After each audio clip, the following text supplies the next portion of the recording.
You know, if you've been paying attention this summer, you've probably noticed it too. It feels like 2025 is becoming, well, black watch summer. Ha, yeah, they are everywhere, aren't they? Totally. Blacked out watches seem to be popping up left and right from, the high-end stuff to everyday pieces. But today, we wanted to do a deep dive into one that really stood out to us. Which one is that? The Aera M-1 Blackbird. Ah, yes. Good choice. Because we think this isn't just another black watch. Yeah. Our mission today really is to unpack why it feels like a genuine reinvention of a classic style. Yeah, and it's a perfect example of what Era seems to be about, doesn't it? They're trying to move past the sort of generic designs we see so much of, creating watches that feel like they have a real reason to be made. And the M1 Blackbird, I think it really shows that. I remember when Air Instruments first sort of emerged, there was definitely some skepticism, right? Mm. And when we first looked at their D1 dive watch, the question on everyone's mind was, okay, the market is absolutely flooded with sports watches. So how does this brand make its mark? Why should it even, exist? But the D1, it really did kind of subvert expectations. It flipped the whole idea of a dive watch on its head in a way. At first glance, may be familiar, but then you looked closer and every little detail was just so unusual and extremely well thought out. That first watch really set the stage for Era's quality and their, unique approach. Exactly. And so building on that, for those of us who saw that promise in the D1, the M1 Blackbird now, it feels completely logical. Right. It doesn't feel like a surprise, more like it's meeting the high expectations they already set. It fits their whole design story. Makes sense. So the M1. Just like the D1 sort of tackled dive watches, this one takes its cues from the classic field watch, especially thinking about those, legendary Dirty Dozen watches made for the British military back in the day. A classic reference point. Yeah, but I have to admit, personally, I've never been a huge field watch guy. Oh, really? Why's that? I often find the format just a bit too rigid, too specific maybe. I can see that. But this M1, it won me over pretty much immediately. Because it doesn't just copy the field watch idea. Yeah. It really riffs on it. It feels like a proper reinvention of the format. That's interesting. When you first see the M1 Blackbird, it does have this slightly unusual vibe, almost like a bizarro version of a Hamilton Khaki field mechanical, especially the black ones. Yeah, I see that comparison. And it definitely keeps those key field watch elements, right? You get that crystal clear legibility. Absolutely essential. The white Arabic numerals, a dial that's mostly clean, mostly sterile. But, okay, let's dig into what makes it different. Let's start with that dial. Okay. It's all black, obviously, for the Blackbird. But the numerals and the Aera logo, too, they aren't just printed. Right, that's the Globalite. Exactly. They're made of solid blocks of this super bright Globalite Lume. Yeah, and that's quite different from traditional Lume paint. It's like a solid 3D material. Which means you get way more Lume material packed in there, so it glows brighter. Longer. And it adds that physical depth to the dial, which is really cool. Yeah, that depth is key. And the dial does have that slight dish shape like we saw on the D1. A subtle curve. But because the M1 is a bit smaller, you don't notice it quite as much visually. It works really well here. And the clever thing about using Globalite isn't just the glow. It adds this interesting texture and depth. It somehow makes the dial feel really contemporary, even though the inspiration is vintage.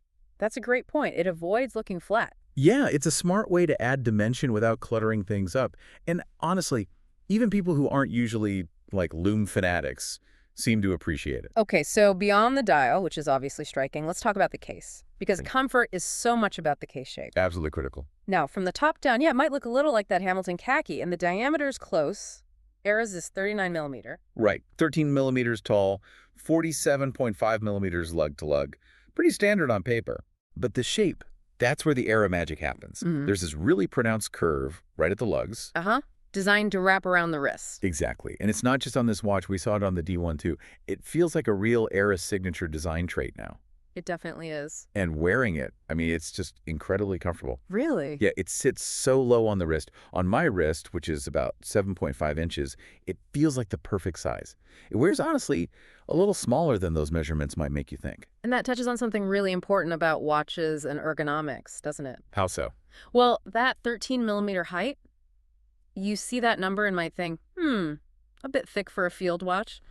But so much of that perceived height is just eaten up by that case curve and the domed crystal. Right, it's counterintuitive. Exactly. And this is where it gets really interesting because the M1 is such a great example of how, watches are more than just their measurements on a spec sheet. Totally agree. That unique geometry changes everything. So just dismissing it based on the 13mm height, you'd be missing out.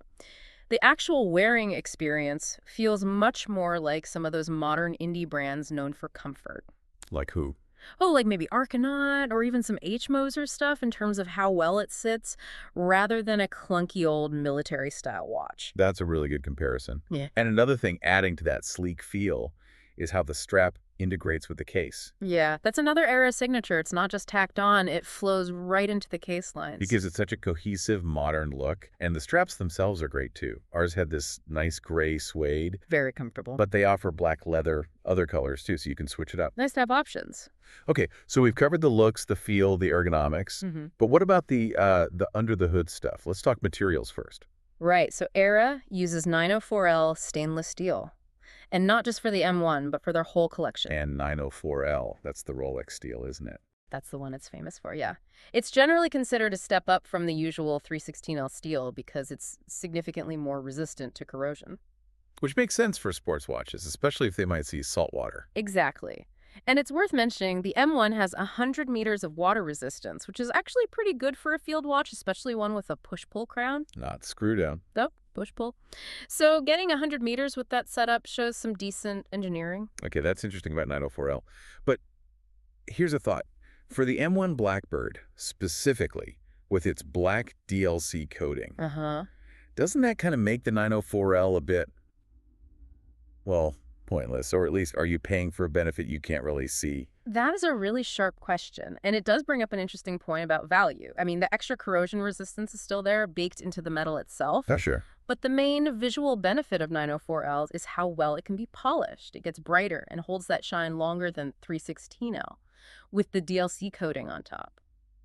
Well, that benefit is kind of moot, right? Yeah, it's covered up. The finishing on the Blackbird is nice. It's a pretty straightforward brushing, but you're not seeing that potential high polish of the 904L underneath. So yeah, a potential buyer has to think, am I valuing the hidden durability, or am I paying a premium for a visual aspect that's essentially masked on this specific model? It's a fair consideration. And just quickly, if someone does want that uncoated look, Era offers the M1 Field variant. Right. No DLC, no subtle blue accents like the Blackbird has. It looks, to my eye at least, a bit more maybe generic. Yeah. Compared to the Blackbird, which feels more distinctive, more challenging design-wise. Fair enough. Okay, so moving on from the metal, the movement inside. What do we got?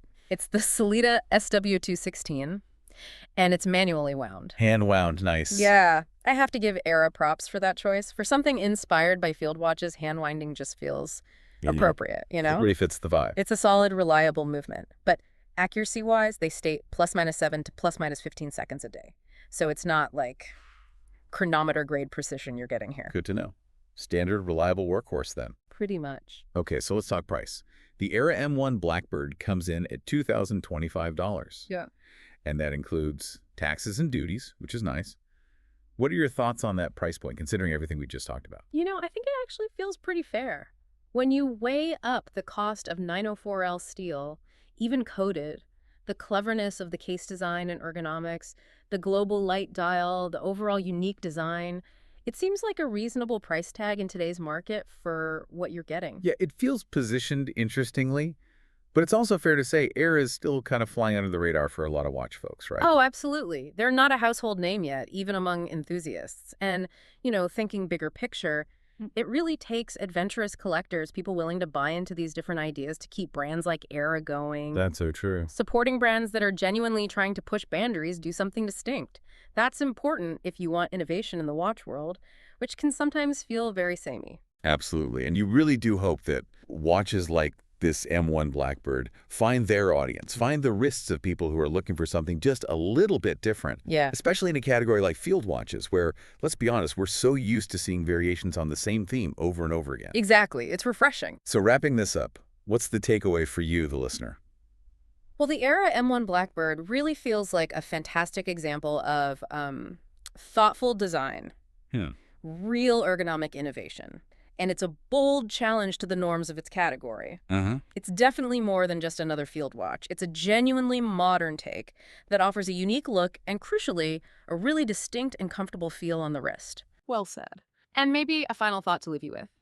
In this era where we're just swamped with information, with products, where mass production is kind of the default, how do you, personally, define what innovation or reinvention really means when it comes to design? Especially in a traditional space like watches. What makes you sit up and take notice when a brand tries to step outside the box and do something genuinely different, something to think about?